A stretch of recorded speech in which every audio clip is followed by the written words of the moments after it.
आनंद रामायण के 37वें एपिसोड में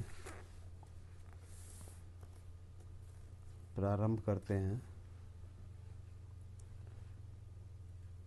तदंतर श्री राम की आज्ञा से सुग्रीव ने जाकर बाली को युद्ध के लिए ललकारा और फिर उससे युद्ध किया। उस युद्ध को श्री राम देख रहे थे। उन दोनों भाइयों का एक समान ही आकार देखकर कई मित्र सुग्रीव का वध न हो जाए, इस आशंका से श्री राम ने बाण नहीं छोड़ा। तदंतर सुग्रीव श्री राम के पास लौट आया और उनसे बोला, आप बाली के हाथ से क्यों मुझे मारना चाहते हैं? यदि आप मुझे मारने की इच्छा ही रखते हो तो विभो आप ही मुझे मार डालें। सुग्रीव के इस प्रकार के वचनों को सुनकर रघुश्रेष्ठ श्री राम ने भाई लक्ष्मण के द्वारा सुग्रीव के कंठ में पहचान के लिए एक माला डलवाई और फिर उसे युद्ध के लिए भेजा। तब सुग्रीव ने पुनः युद्ध के लिए बाली का आह्वान किया। उस ललकार को सुनकर बाली की पत्नी तारा ने अपने स्वामी बाली से प्रार्थना करते हुए कहा, हे नाथ, मैंने अंगद के मुख से सुना है कि आजकल श्री राम यहाँ आए हुए हैं, अतः आप सुग्रीव के साथ मैत्री कर लें और युद्ध का विचार छोड़ दें। आप जाकर लक्ष्मीपति श्री राम की वंदना करें और अपने भाई सुग्रीव को ले आएं तथा उसे युवराज पद प्रदान करें।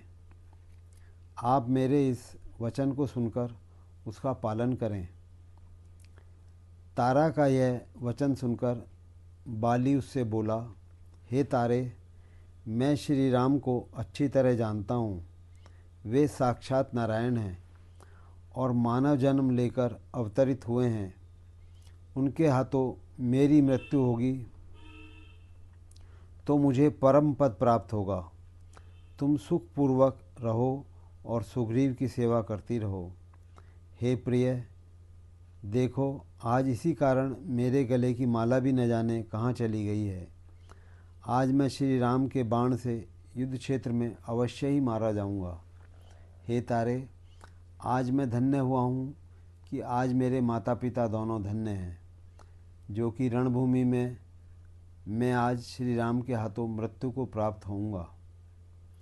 इस प्रकार से तारों को समझा बुझाकर बाली शीघ्र ही युद्ध के लिए निकल पड़ा। उस समय बाली को महान अपशकुन दिखाई पड़े।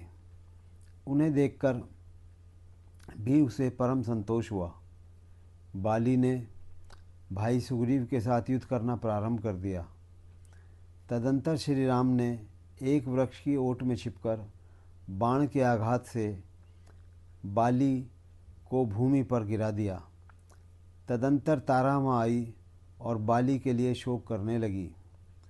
बाली लक्ष्मीपति श्री राम का दर्शन करके गदगद वाणी में बोल पड़ा, आपने वृक्ष की ओट में छिपकर मेरे हृदय पर आघात किया है।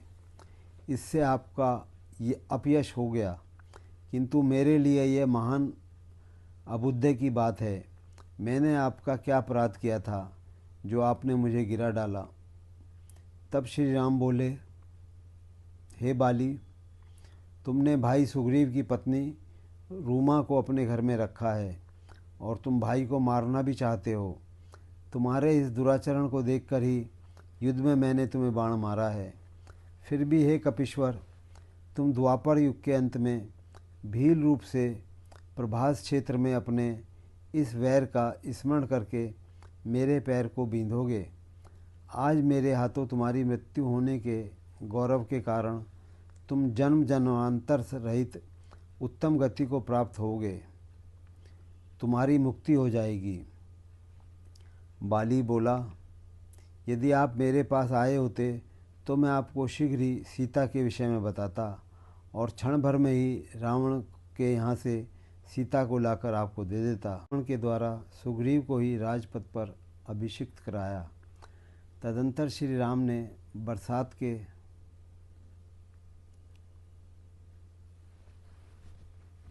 4 मास कहाँ बिताए जाएं, इस पर विचार किया।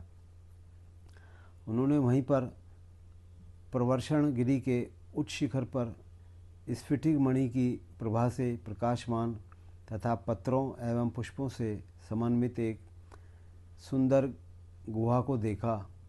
तब रघुद्रय श्री राम वहीं पर बरसात के 4 माह बिताने लगे।